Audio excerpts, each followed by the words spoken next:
frustration, their insecurity, their deep lingering pain painted the picture of a very fascinating man, a man whose veneer of professional success just loosely covered an utter mess of a human being. So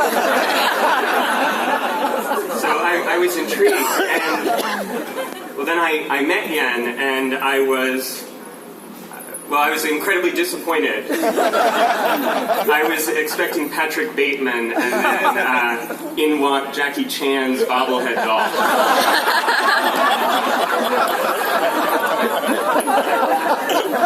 But as I got to know him better, Yen did not disappoint, and over the next 6 years I spent in Beijing, he almost single-handedly helped extend my adolescence well into my 30s.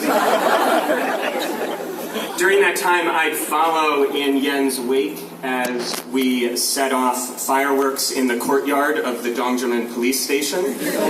And then when it got too cold to do it outdoors, inside his service department. When the weather got warm again in the spring, we purchased and exploded dynamite in national parks, testing the ballistic resistance of Hebei's trash cans and livestock. We procured and experimented with Indonesian testosterone supplements and then shared in the petty crimes and fights with drunken Russians that invariably followed.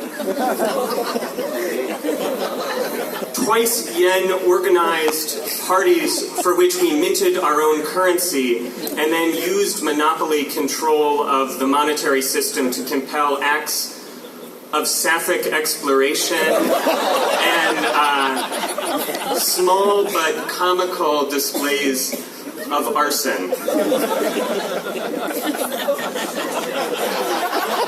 Having had a front row seat to Yen in those years, I can say that everything you've heard is true. Around that time, Yen started to gravitate towards entrepreneurship, which is the modern path for men of ambition. But if you know him well, you know that his passion and ambition has always related to something grander and more anachronistic, something like raising an army to subdue the steppe peoples of Central Asia. Yen is the only person I've ever met where when people are like, well, what's he like? I'm like, well, he's kind of like Attila the Hun, or Tamerlane, or Alexander the Great. Nice enough guy, insatiable thirst for conquest.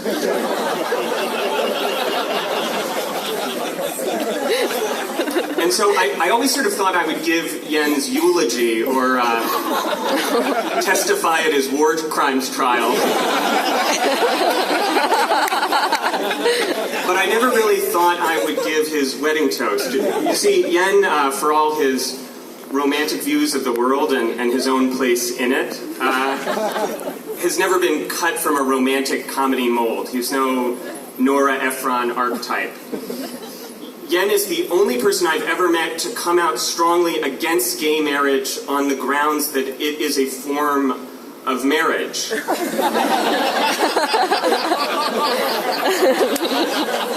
Yen's also the only person I know to strategically plot the route of the perfect date in Beijing, which, in case you're interested, is you take the target behind the Forbidden City, past the ancient palace moat, to the base of Jingshan Park, and then the romantic impression is achieved, maximum efficiency, minimum intimacy. Yen at his core,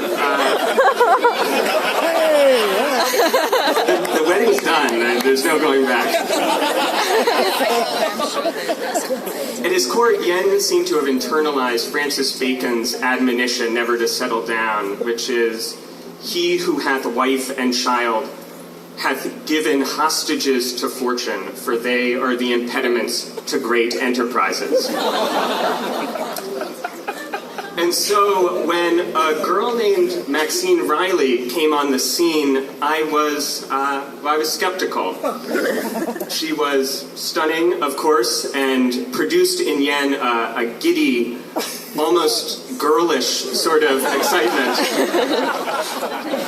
But history was on my side. I knew that after a while this would seem like a compromise, like an impediment to great enterprises, like a distraction from the real work of raising an army. But then I got to know Maxine a little bit better and discovered that that impression was utterly wrong. Here was a woman of charm and ethereal beauty who somewhat incongruously had been in a plane crash in Haiti and in one instance had been on a date on a boat in a swamp and had her vessel attacked by an alligator, and then when her male escort lost his nerve, took it upon herself to execute the animal with a shotgun.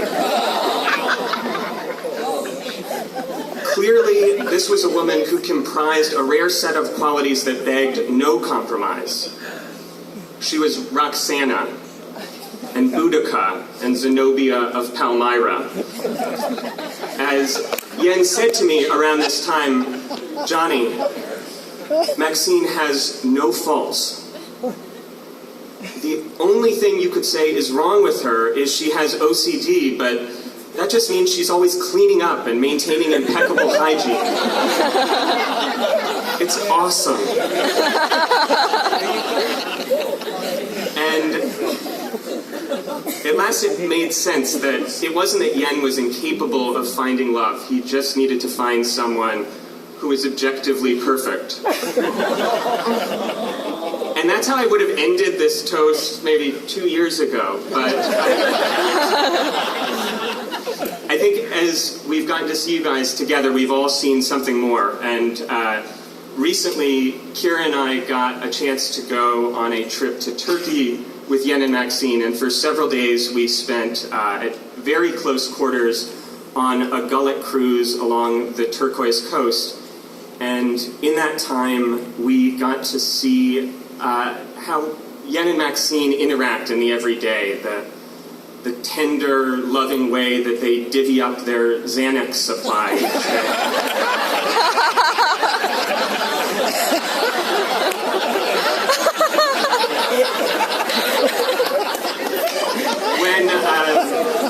When Yen took a principled stand against riding behind a motorboat on an inflatable banana, Maxine was firm but loving.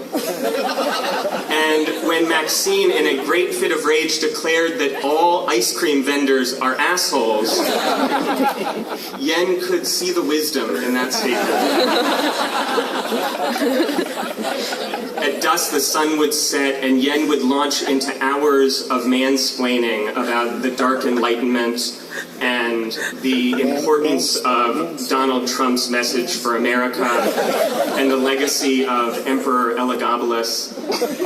And Maxine would listen with a hushed annoyance. Sitting atop profound acceptance and understanding. And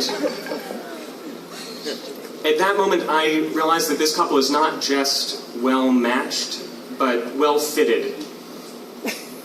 Well-matched is about being of a similar elevation, but well-fitted is about a connection that does not always inspire poetry, but does allow for endurance.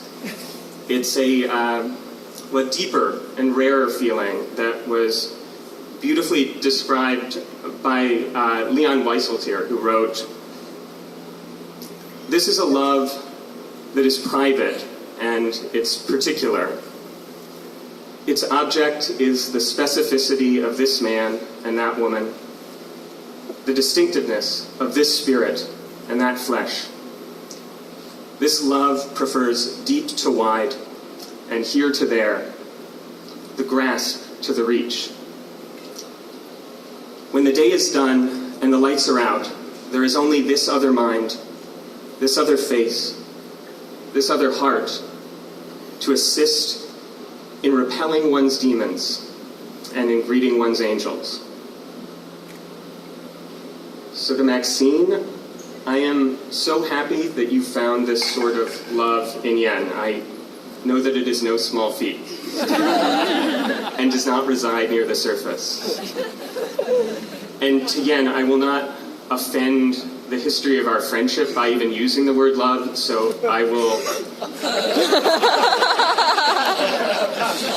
simply say I take great pleasure and no small modicum of terror in seeing you conscript so worthy a captain to join your army. To